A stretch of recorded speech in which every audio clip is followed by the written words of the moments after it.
특별히 시편 찬양해 주셔서 더 함께 고백이 되는 그런 찬양이었습니다. 하나님 말씀은 누가복음 5장 17절부터 26절까지입니다. 제가 한 절, 여러분이 한 절. 누가복음 5장 17절부터 26절까지 교독합니다.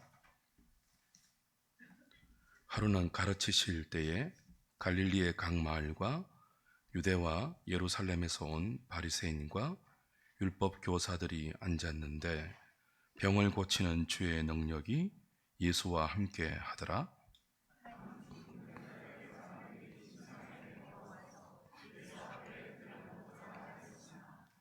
무리 때문에 메고 들어갈 길을 얻지 못한지라 지붕에 올라가 기와를 벗기고 병자를 침상 채 무리 가운데로 예수 앞에 달아내리니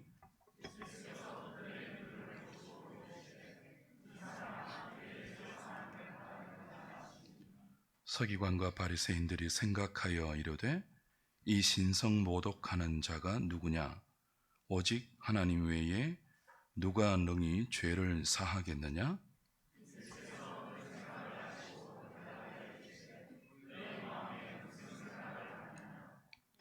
내 죄 사함을 받았느니라 하는 말과 일어나 걸어가라 하는 말이 어느 것이 쉽겠느냐?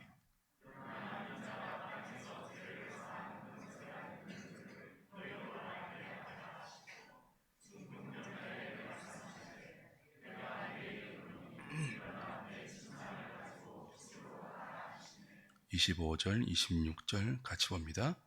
그 사람이 곧 일어나 그 누웠던 것을 가지고 하나님께 영광을 돌리며 자기 집으로 돌아가니 모든 사람이 놀라 하나님께 영광을 돌리며 심히 두려워하여 이르되 오늘 우리가 놀라운 일을 보았다 하니라. 아멘.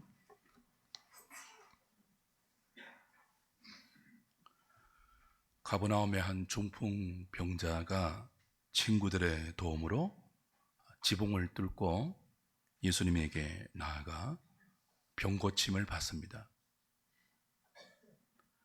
이 사건의 핵심은 중풍병에서 고침을 받은 치유가 아닙니다. 그 치유 이전에 예수님이 선포하신 죄사함의 선언이죠.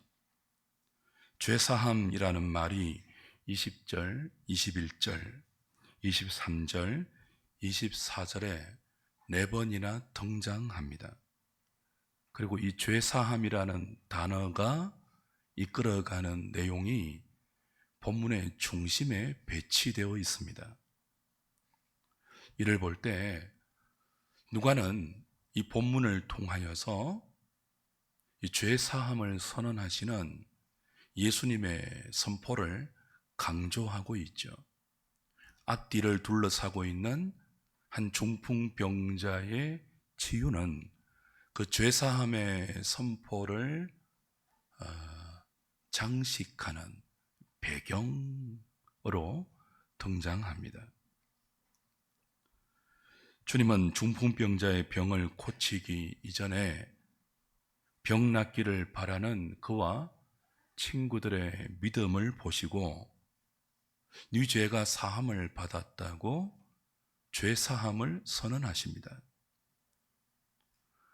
너희의 믿음대로 병이 나았다 그렇게 말씀하시면 이 장면에서 아무런 문제가 발생하지 않습니다.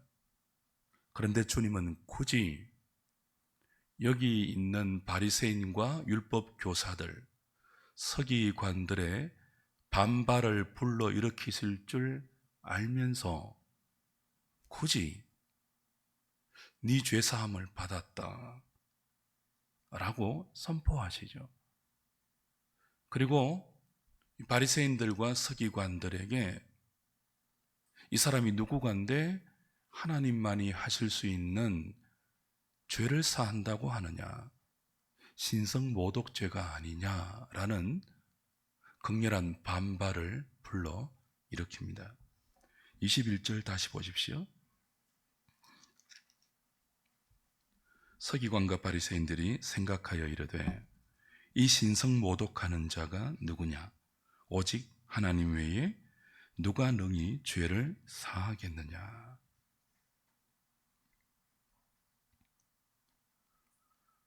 지금 주님을 신성 모독이라고 생각하는 이 서기관들, 바리새인들은 예수님의 소문을 듣고 나사렛 예수라는 자가 각 고을을 다니면서 기적을 행하고 병자를 고치고 귀신을 쫓아낸다 하는 소문을 듣고 그가 어떤 사람이며 구체적으로 어떤 일을 하는지 조사하고 감시하기 위해서 유대 당국에서 파견한, 그래서 갈릴리의 각 마을과 유대와 예루살렘에서 파송된 바리새인들입니다. 서기관들입니다.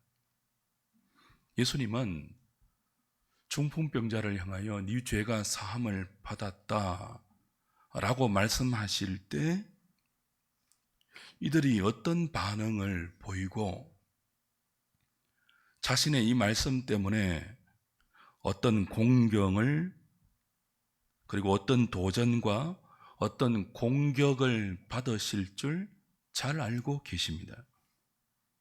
몰라서 하는 말이 아니죠.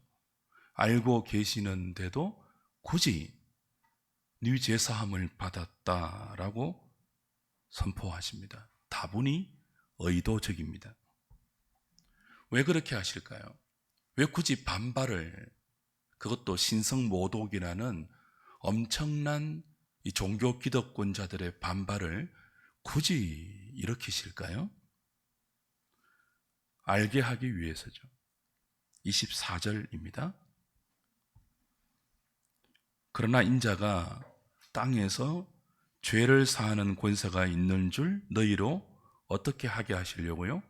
알게 하리라 하시고, 이 사실을 알리기 위해서, 모르고 있는 그들을 알게 하기 위해서 굳이 신성모독의 반발을 사면서까지 의도적으로 이 선포를 하시는 거죠. 지금 사람들은 주님이 병을 고치는 능력, 귀신을 쫓아내는 능력을 가지고 있는 분으로 알고 그분께 모여 있습니다. 그러나 주님은 이들 앞에 선포하시죠. 나는 너희들이 알고 있듯이 병을 고치는 능력만 아니라 죄를 사하는 권세도 있다. 그렇게 선언하세요. 사람들은 죄를 사하는 것은 하나님만 하실 수 있다, 그렇게 생각하고 있죠? 맞습니다. 하나님만이 우리의 죄를 사하실 수 있습니다. 그러나 주님은 지금 당신이 너희들의 죄를 사하실 수 있다고 선언하심으로 자신이 곧 하나님이라고 선포하고 있습니다. 율법에 의하면 죄인이 어떤 죄의 용서를 받으려면 반드시 하나님이 정하신 율법의 절차를 거쳐야 돼요. 자기가 지은 죄에 대한 구체적인 변상을 해야 되고요. 성전에 가서 그 죄를 용서받을 수 있는 제물을 제사장에게 바쳐야 합니다. 그러면 제사장은 그 제물을 잡아 그 피를 제단에 뿌리고 그 죄인에 대한 정결을 선포하죠. 그것이 하나님께서 구약 백성들의 죄를 용서하시는 율법의 구체적인 절차입니다. 그런데 주님은 그 절차를 밟지 않았습니다. 죄를 씻기기 위해 율법의 의식, 성전의 의식도 치르지 않은 채 침상에 누워있는 친구들이 사람들 때문에 막혀서 주님께 나오지 못하자 지붕에 올라가서 그 지붕을 뚫고 침상채로 주님 앞에 달아 내려진 그 중풍병자를 향하여서 네 죄사함을 받았다라고 선언하셨죠. 이 말씀은 지금까지 유대인들이 가지고 있었던 모든 기존의 틀, 죄사함을 받기 위한 율법의 의식, 성전의 정결 절차, 그 모든 의식들을 파괴하는 엄청난 선언입니다. 그래서 신성모독이라고 반발했던 거예요. 지금 주님 앞에 많은 사람들이 몰려와 있습니다. 이들이 왜 주님께 나왔다고요? 소문을 듣고 있죠. 어떤 소문이요? 나사렛 예수가 병을 고친다 하더라. 그 사람 앞에 가면 귀신이 쫓겨난다 하더라. 그 소문을 듣고 주님께 모여 있습니다. 말하자면 자신의 급한 문제, 자기의 힘으로, 다른 사람들의 힘으로, 사회의 어떤 조건과 어떤 그 무엇으로도 해결하지 못한 그 자신들의 급한 문제를 주님께 들고 나가면 해결받을 수 있다는 일종의 기대, 소망, 일종의 피상적인 믿음을 가지고 주님께 나왔습니다. 그러나 주님은 이들을 향하여 말씀하시는 거죠. 병을 치료하기 전에 네 죄를 사함받았다 선언하셔서 주님이 이들 앞에 오신 이유가 그들의 생각대로 단순히 그들의 병을 고쳐주고 귀신을 쫓아내고 그들의 문제를 해결해 주는 정도가 아니라 그보다 훨씬 크고 그보다 훨씬 중요한 인생의 본질적인 문제를 처리하고 해결하기 위해서 내가 왔다라고 이 죄사함의 선언을 통해서 암시하고 계십니다. 오늘 육신을 입고 있는 우리에게 육신의 병이 치료되는 것은 너무나 중요한 문제입니다. 육신을 입고 있기 때문에 먹고 사는 문제를 해결하는 것도 굉장히 큰 문제입니다. 그러나 예수님이 이 땅에, 하나님의 아들이 이 땅에 오신 것은 단순히 우리 육신의 모든 급한 문제, 병이나 질고나 먹고 사는 문제나 이 땅에 얽혀있는 모든 인생사의 그 수많은 문제를 해결하기 위해서가 아닙니다. 그 모든 문제를 불러일으킨 그 모든 문제의 근본인 죄, 인생의 죄, 그 어떤 인간도 감히 처리하지 못하는 이 죄를 사하는 문제, 죄를 용서하는 문제, 그것을 위해서 하나님의 아들이 육신을 입고 이 땅에 오셔서 우리와 같이 세례를 받으시고 성령의 기름 부음을 받아 메시아의 공적 사역을 시작하고 계신 거죠. 과거에는 병이 나아야 그 병을 초래한 죄사함의 의식을 진행할 수 있었습니다. 성전에 제물을 가지고 올라가서 그 제물을 죽이고 죽은 제물의 피를 하나님께 올려드릴 때 비로소 그 나 대신 죽은 제물의 피에 의지해서 그 표면적인 내가 범한 그 윤리적이고 도덕적인 그 행동의 죄를 용서받을 수 있었습니다. 제한적으로. 그러나 이제는 하나님의 아들이신 예수님이 오심으로 십자가에 참된 제물로 오신 그분이 우리 앞에 있음으로 말미암아 그 예수 그리스도를 믿는 믿음 하나로 어떤 죄도 용서받을 수 있고 누구든지 성전과 율법의 그 의식을 거치지 않고도 그 모든 것들을 성취하러 오신 예수를 믿는 그 믿음으로 새로운 삶을 살 수 있게 되었습니다. 이제는 율법의 의식, 성전의 절차, 거기에 구애받지 않고 하나님의 아들, 그리스도이신 예수님께 믿음으로 나오면 바로 그 자리에서 오늘 이 중풍병자를 고치신 바로 그 현장에서 죄 용서를 받을 수 있고 하나님의 친백성이 될 수 있습니다. 이 복음의 진리를 알리려고 주님은 의도적으로 네 죄가 사함을 받았다라고 선포하신 거예요. 주님이 행하신 병고침, 주님이 행하신 모든 기적, 주님이 행하신 귀신을 쫓아내는 이 모든 일들은 이 죄를 사하는 예수님의 본질적인 사역을 위한 보조 수단에 불과합니다. 그래서 이렇게 물으십니다. 23절 보십시오. 같이 읽어볼까요? 시작.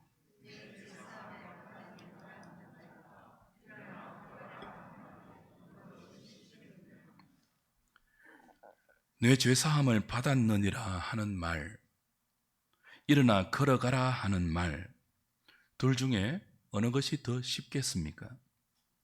중풍병을 치료하는 것과 사람의 죄를 용서하는 것 중에 어느 것이 더 쉬울까요? 어느 것이 더 쉬울까요? 예수님에게는 우리의 병을 치료하는 것은 어려운 일이 아닙니다. 원하시기만 하면 주님은 이 세상에 존재하는 모든 인간의 병을 말씀 한마디로 다 고칠 수 있습니다. 그러나 죄를 용서하는 문제는, 우리의 죄를 사해 주시는 문제는 하나님의 아들이신 예수님에게도 쉬운 일이 아닙니다. 우리의 죄를 사하기 위해서는 그래, 없던 일로 해줄게, 그 말 한마디로 되는 게 아니에요. 우리의 죄는 하나님의 진노를 불러왔고, 하나님의 진노를 불러온 우리의 죄는 하나님의 공의를 만족시켜야 비로소 처리될 수 있습니다. 하나님의 공의와 하나님의 자비가 동시에 충족될 때만 우리의 죄가 사함을 받을 수 있기 때문에 예수님은 그 하나님의 공의를 만족시키고 하나님의 자비를 우리에게 주시기 위하여 육신을 입고 이 땅에 오셔서 죄인의 대표로 십자가에 달려 죽음의 고난을 받으시는 것입니다. 그 십자가에서 우리의 죄가 불러온 성부 하나님의 모든 진노, 저주, 형벌, 죄책을 그리스도가 다 짊어지고 죽으시는 거죠. 그래야 죄가 불러온 하나님의 공의가 충족될 수 있기 때문입니다. 내 죄 사함을 받았다. 이건 그냥 성취되는 것이 아니고요. 주님이, 하나님의 아들이 육신을 입고 이 땅에 오시는 엄청난 자기 비하와 그리고 우리와 같이 되셔서 죄 없는 그분이 죄인인 우리의 죄를 다 담당하는 이 십자가의 죽음이라는 이 엄청난 고난의 잔을 마셔야지만 성취되는 것이 우리의 죄 사함이에요. 그것으로 끝이 아니죠. 죄를 이기기 위해서, 그 죄의 삭신 사망을 극복하기 위해서 죽으신 주님은 사흘 만에 부활하셔야 됩니다. 사흘 동안 죽음 안에 갇혀 계셔야 돼요. 생명이신 그분이. 그리고 부활 승천하셔서 아버지와 함께 택한 자에게 성령을 보내셔서 당신이 십자가와 부활로 이룬 죄사함과 구원을 일일이 자기 백성에게, 택한 백성에게 믿음과 순종으로 적용시켜야 합니다. 우리가 예수님이 이루신 구원, 죄사함의 은총을 우리가 믿을 수 있도록, 믿고 그 주님께 순종할 수 있도록 성령을 통하여 우리에게 적용시켜야 돼요. 일일이 각 사람에게, 각자 다양하게, 다 다르게 말입니다. 쉬운 일이 아니죠. 우리는 병을 고치는 것이 어렵습니다. 저도 지금 후두염에 걸려서 열흘가량 고생을 하고 있어요. 주사를 맞고 이비인후과, 내과, 소아과 다 다녀도 아직 기침이 잡히지 않았습니다. 어려워요. 이 간단한 몸살도, 후두염도 고치는 게 쉽지 않다니까요. 그런데 주님에게 우리의 병 고침은 아무런 문제가 아니에요. 우리를 지으시고 우리를 다스리시고 우리의 처음과 나중을 다 주관하시는 하나님이시기 때문에, 창조주이기 때문에, 치료자이기 때문에, 전능하신 분이기 때문에 말씀 한마디로 모든 인간의 불치병, 난치병을 다 고칠 수 있는 분이에요. 주님이 우리의 병을 고치기 위해서는요, 굳이 육신을 입고 이 땅에 오시지 않아도 가능합니다. 그냥 천상에서 우리를 불쌍히 보시고 당신의 전능한 능력을 발동하셔서 우리를 그냥 고칠 수 있어요. 하나님이 직접 오시지 않아도 천사만 동원해도 우리의 병, 우리의 급한 문제, 우리의 먹고 사는 문제는 얼마든지 당신이 오시지 않아도 십자가에 달려 죽으시고 부활하시고 성령을 보내시는 이 복잡한 과정을 거치지 않고도 얼마든지 하실 수 있죠. 어렵지 않습니다. 우리에게 어려운 인생의 시급한 모든 다양한 문제들은 하나님께는요, 어렵다고요? 쉽다고요? 쉬워요. 그러나 죄의 문제는 간단하지 않습니다. 전능하신 하나님은 그분의 전능하신 말씀으로 온 우주를 6일 동안 완벽하게 보시기에 심히 좋도록 창조하셨습니다. 이 광활한 우주는 하나님의 말씀의 능력으로 창조되었습니다. 그러나 인간의 죄를 처리하는 문제는 몇천 년의 역사를 동원해도 아직 다 완성되지 않는 복잡하고 심히 어려운 문제예요. 하나님에게도 쉬운 일이 아니었습니다. 하나님이 시간 속에 들어오셔야 되고, 하나님이 인간의 몸을 입으셔야 되고, 하나님의 아들이 십자가에 달려 죽으셔야 되고, 또 성령을 주셔서 완악하고 패역한 우리를 설복하시고 오래 기다리시고 마침내 우리의 자발적인 회개와 뉘우침을 이끌어내어야 비로소 가능한 것이 죄를 사하는 문제입니다. 주님은 이를 위해서 오셨습니다. 우리를 불쌍히 보셔서 병을 고쳐주시기도 하고 귀신의 권세 아래에 있는 사람을 해방시키기도 하고 우리의 먹고 사는 문제를 해결해 주시기도 하지만 본질이 아니에요. 그것은 본질은 뭐예요? 죄를 용서하는 구원의 문제입니다. 아무도 해결하지 못하는 죄사함의 문제를 해결하기 위해서 하나님의 아들이 인간이 되셨습니다. 그리고 지금 단지 병을 고친다 하더라 예수가, 귀신을 쫓아낸다 하더라 예수가, 우리의 어려운 문제를 해결해 준다 하더라 예수가, 그런 기대를 갖고 모인 사람들 앞에 그 정도가 아니라, 나는 너희들이 생각하는 그 정도가 아니라 더 깊고 더 크고 더 중요하고 더 본질적인 문제, 인류의 온 역사를 동원해도 모든 인생이 다 달려들어도 천군 천사가 다 동원되어도 결코 해결하지 못하는 너희의 죄사함의 문제를 내가 해결하기 위해서 왔다라고, 네 죄가 사함받았다는 선언에 이 모든 복잡한 구원의 진리를 담아서 그들 앞에 외치고 있죠. 소자야, 네 죄사함을 받았느니라. 아멘입니다.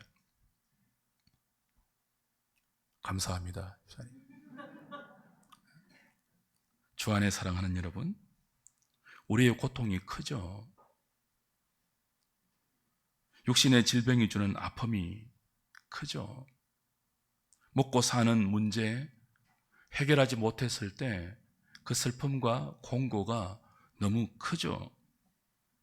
그러나 육신을 입고 우리가 이 땅에서 경험하는 모든 크고 작은 고통과 아픔과 슬픔은 내세까지 가지 않습니다. 몸의 고통, 환경의 고통, 사람이 주는 아픔, 그 모든 우리가 지금 이 땅에서 경험하는 눈물과 비참과 고통은요, 영원하지 않습니다. 세상이 끝나면, 우리의 육신의 목숨이 끝나면 육신을 입고 우리가 겪고 있는 모든 문제도 함께 끝이 나요. 모든 고통도 함께 종결되어요. 질병으로 인한 고통, 가난으로 인한 고통, 환경으로 인한 슬픔과 아픔은 우리의 관속까지 따라오지 못합니다.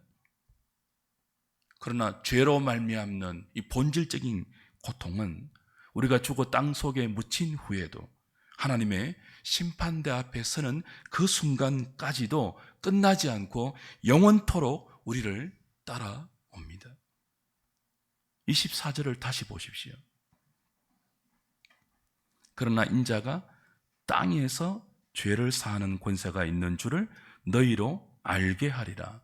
어디에서 죄를 사하는 권세가 주님께 있다고요? 땅에서. 동그라미 치십시오. 굉장히 중요한 맥락이죠? 말씀드린 것처럼 저와 여러분이 이 땅에서 겪는 수많은 종류의 고통은 이 땅이 끝나면, 우리의 이 땅에서의 삶이 끝나는 순간 함께 다 끝이 나죠. 그러나 죄의 문제는 땅에서 처리되지 않으면 하늘에서 영원히 그 대가를 치러야 합니다. 인자가 땅에서 죄를 사하는 권세가 있다고 하는 이 말씀은 우리가 땅에서 발을 딛고 살아가는 지금 우리의 죄가 처리되어야 함을 의미합니다.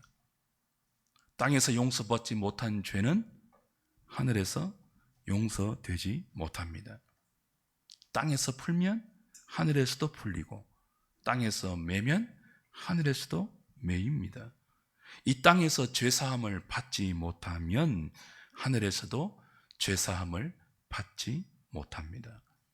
이 땅에서 하나님과의 관계를 정상화하지 않으면 하늘에서는요, 그 하나님과 불화된 관계 때문에 영원한 진노, 영원한 저주만 기다리고 있을 뿐입니다. 그래서 예수님은 이렇게 말씀하십니다. 인자가 땅에서 죄를 사하는 권세가 있는 줄을 너희가 알게 하리라. 너희로 알게 하리라. 땅에서 내가 너희들의 죄를 사하러 왔다. 너희가 이 지구에 발을 딛고 이 땅의 삶을, 목숨을 부지하면서 영위하는 동안 나를 통해서, 나를 믿고 너희의 죄를 사함 받아야 한다. 그렇게 말씀하시는 거예요.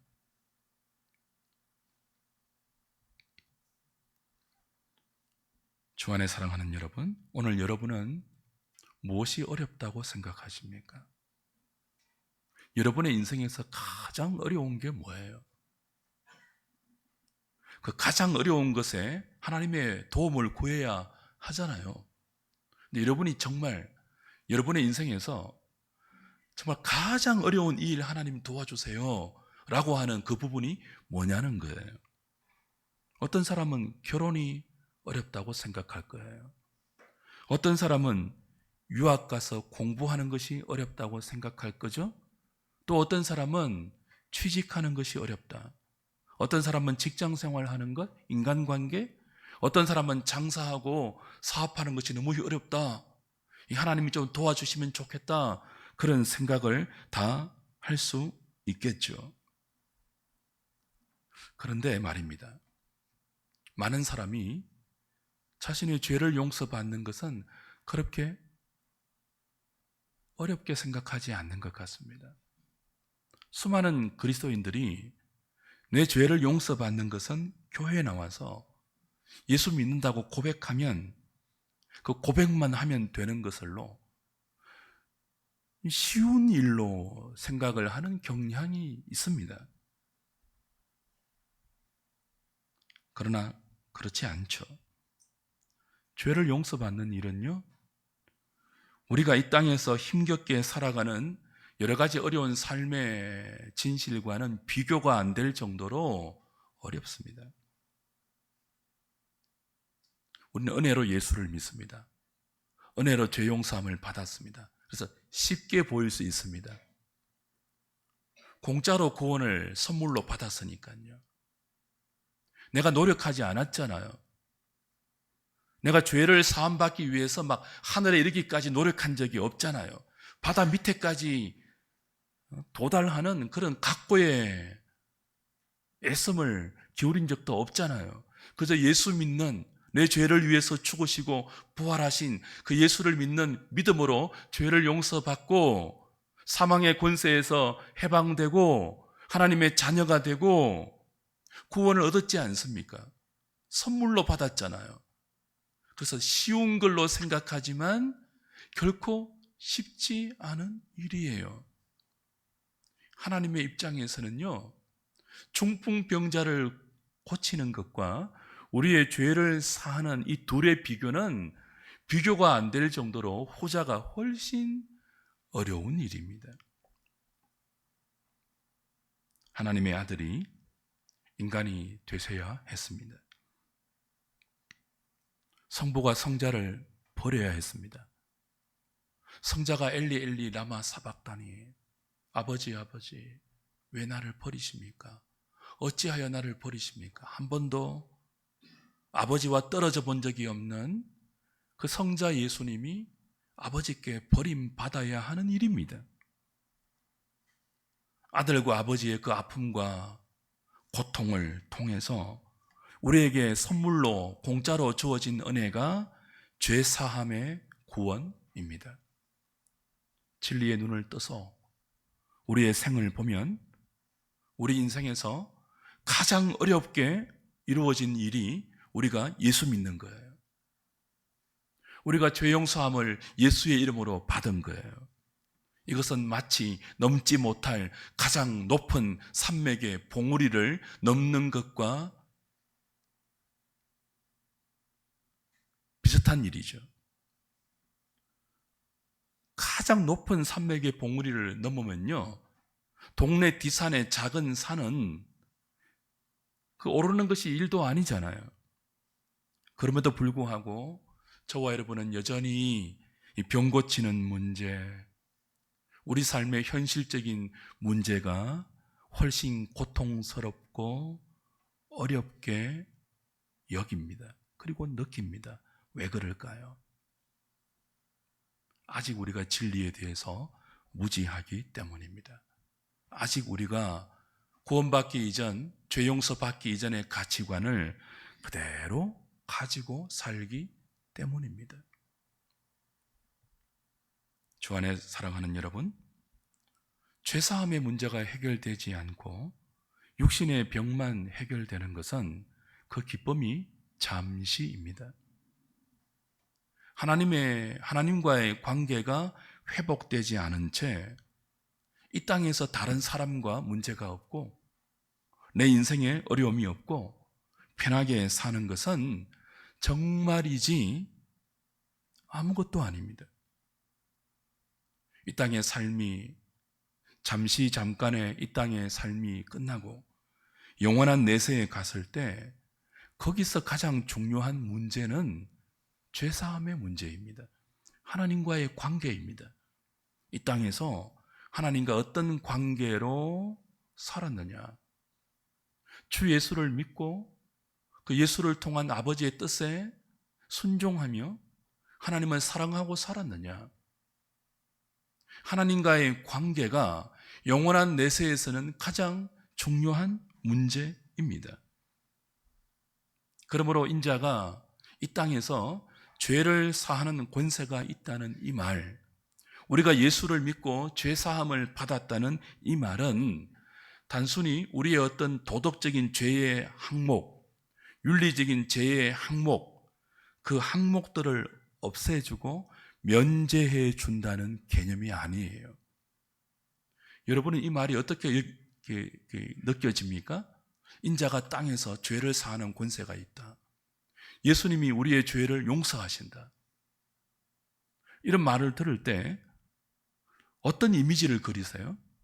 우리의 죄의 리스트가 쫙 있잖아요. 목록이 쫙 있잖아요. 그 모든 목록을 한꺼번에 그냥 일괄적으로 체크해서 그냥 싹 없애주는 그 정도의 개념으로 죄 용서, 죄 사함의 의미를 생각하시면 조금 곤란합니다.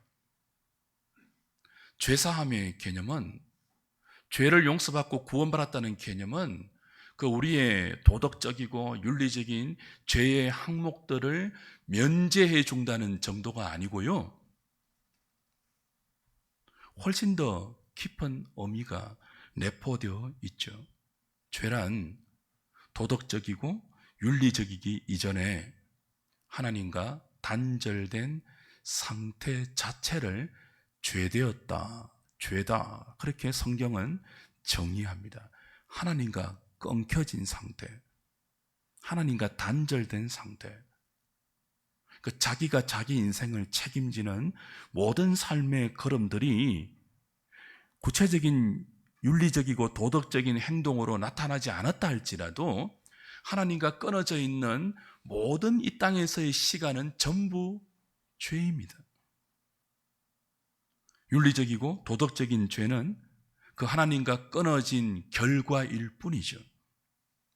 예수님께서 우리의 죄를 사하신다는 이 말은 우리가 하나님과 단절되어 모든 죄를 지을 수밖에 없었던 그 근원적인 문제, 그 본질적인 문제, 하나님과의 관계를 예수님이 정상화시킨다, 회복시켜 주신다, 그런 뜻이에요.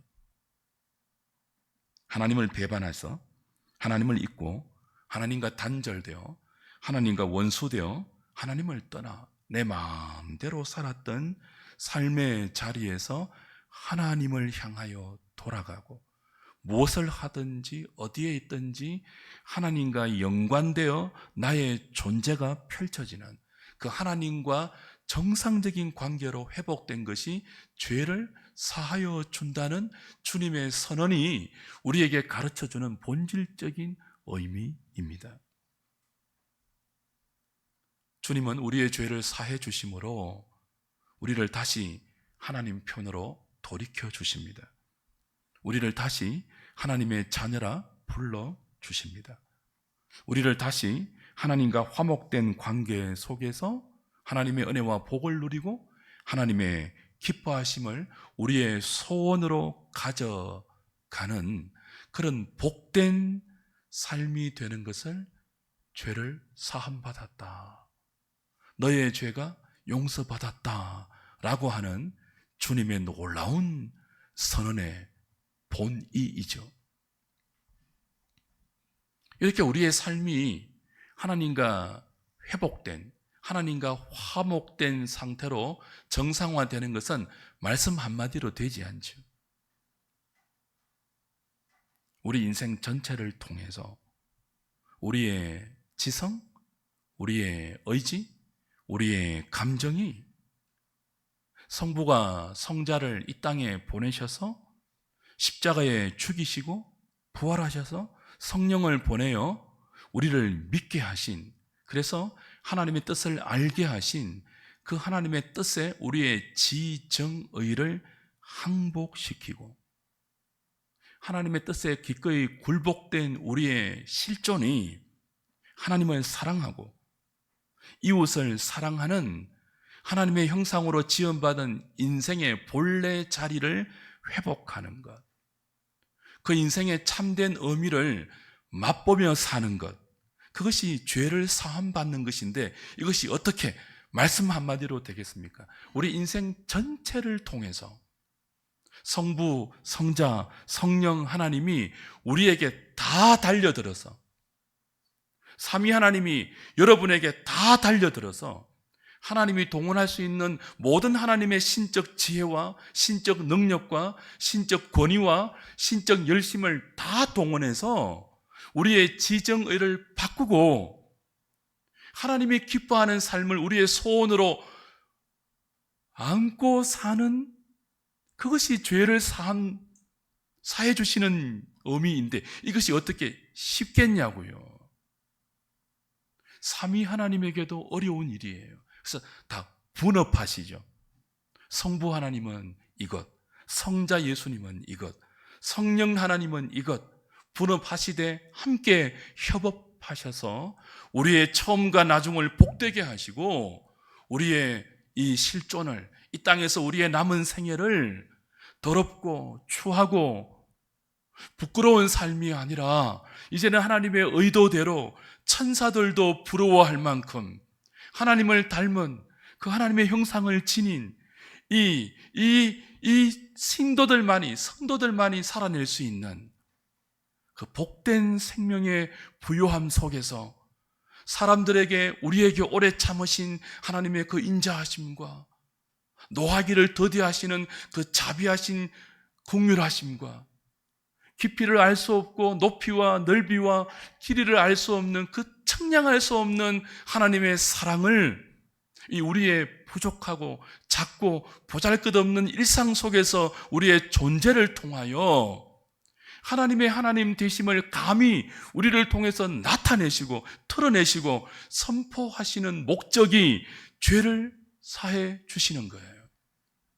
이것이 어떻게 쉽냐고요. 우리가 죽는 순간까지 하나님께서 우리에게 간섭하시고 사람의 능력 정도가 아니라, 병 고치는 능력 정도가 아니라, 귀신을 말씀으로 쫓아내는 능력 정도가 아니라 우리의 지성에 인격적으로 감복하시고 우리의 의지에 인격적으로 설복하시고 우리의 생각을 인격적으로 바꾸셔서 기꺼이 자원해서 이제는 죄를 미워하고 이제는 의를 사랑하고 의를 사모하면서 의에 줄이고 목마른 사람으로서 이웃을 이용하고 하나님을 이용해서 나의 야망을 성취하는 그런 인생 말고요, 이웃을 사랑하고 하나님을 사랑하기 위해서 나의 존재 전체를 기꺼이 하나님 말씀 앞에 드리는 그런 말도 안 되는 새로운 삶을 살게 하기 위하여 예수님은 이 땅에 오셔서 십자가와 부활로 우리의 죄를 사하여 주시는 것입니다. 병을 고치는 정도의 복을 주시기 위해서가 아니라, 그래서 예수께 나가면 병을 고침받을 수 있겠다는 이 피상적인 믿음을 가지고 나온 이 중풍병자와 그의 친구들의 믿음을 보시고 주님은 그의 병을 고치기 이전에 먼저 뭐 하신다고요? 네 죄사함을 받았느니라 선언하시는 거예요. 그리고 일어나 네 침상을 들고 걸어라. 이제는 그 침상에 매여 있는, 그 병에 매여 있는, 그 병을 불러일으킨 죄의 권세에 매여 있는, 선하게 살고 싶어도, 거룩하게 살고 싶어도, 존귀하게 살고 싶어도, 사랑하며 살고 싶어도 그렇게 살지 못하고 끙끙맸던 그 어려운 일을 내가 아버지와 성령과 함께 다 이루어 주었으니 나를 믿고 나를 사랑하여 나와 함께 일어나 새로운 삶을 살아라. 그것이 네 제사함을 받았다 선포하시고 침상을 들고 일어나 걸으라고 말씀하신 이 주님의 이 본문의 사건의 핵심이죠.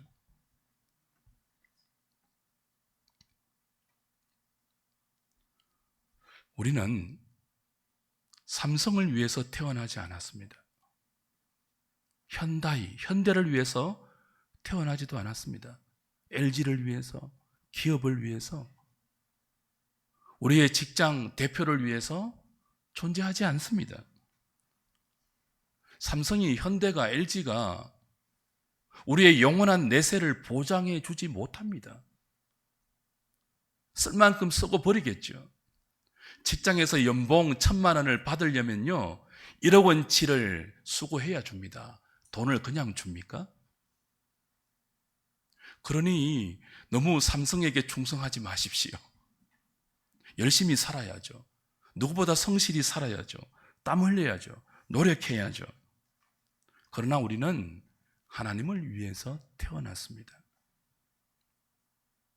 우리가 직장에 다니고 사업을 하고 열심히 공부하고 우리의 삶을 다른 누구보다 성실히 사는 이유는 우리 삶의, 내 삶의 주인 되시는, 그리고 나의 모든 것 되시는 하나님의 하나님 되심을 드러내고 이 땅에 하나님 없는 자기 힘이 전부이고 자기 힘으로만 살 수밖에 없는 저 불쌍한 인생과 다른 여호와를 목자로 삼고, 오늘 우리가 불렀던 시편 찬송처럼 주의 지팡이와 막대기가 나를 안위하는 그 인생의 복됨을 우리를 통하여 만천하에 하나님 없는 인생들에게 보이고 드러내고 선포하기 위해서 우리가 존재하는 거예요.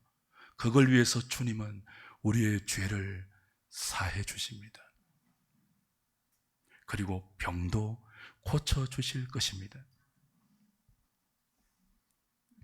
저와 여러분의 소원이 그저 하루 세 끼 잘 먹고 남에게 손가락질 안 당하고 자식들 편안하고 남편 하는 일 잘 되고 건강하고 이 땅에서 그냥 해외여행 자주 다니고 다른 사람들에게 적당히 베풀고 사는 그 정도가 우리의 소망이 되지 않기를 바랍니다.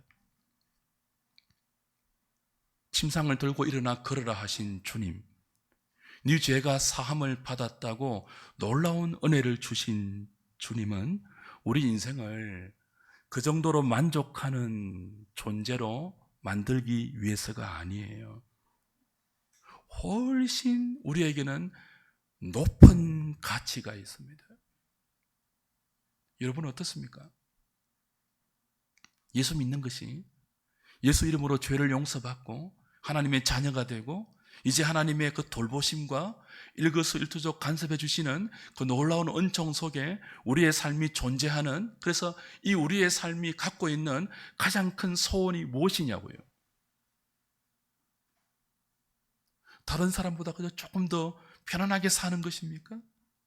손가락질 받지 않고 자식 잘 되고 아프지 않고 건강하게 살다가 하나님께 가는 그것이 우리의 유일이고 최고의 소원이 되어 있다면, 네 죄를 사함 받았다고 하나님에게도 쉽지 않는 그 어려운 문제를 무조건적인 은총으로 우리에게 베푸신 그 은혜를 주신 하나님의 의도를 깊이 묵상해 보십시오.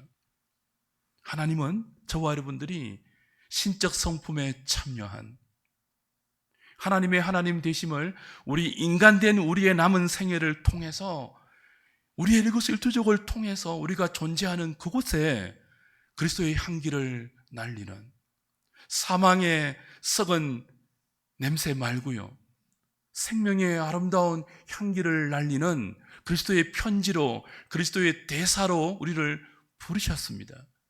그러므로 저와 여러분의 최고의 소망은, 소원은, 삶의 목표는 그것이 되어야 합니다. 이 땅의 기독교는 성도들의 삶의 수준을 너무 낮추어 놓았어요. 그래서 중풍병 고치는 정도로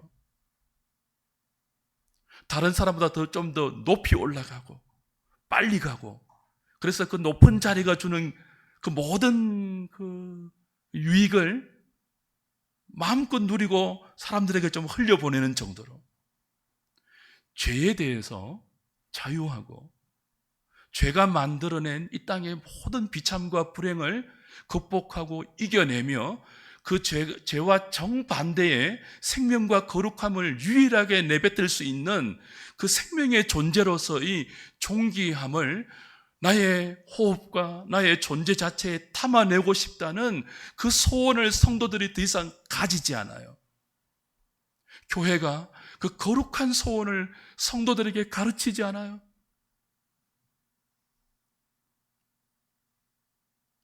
피상적인 인생의 행복을 위해서 예수님 앞에 수많은 무리들이 모였습니다. 저 사람이 뭘 하는가 보자.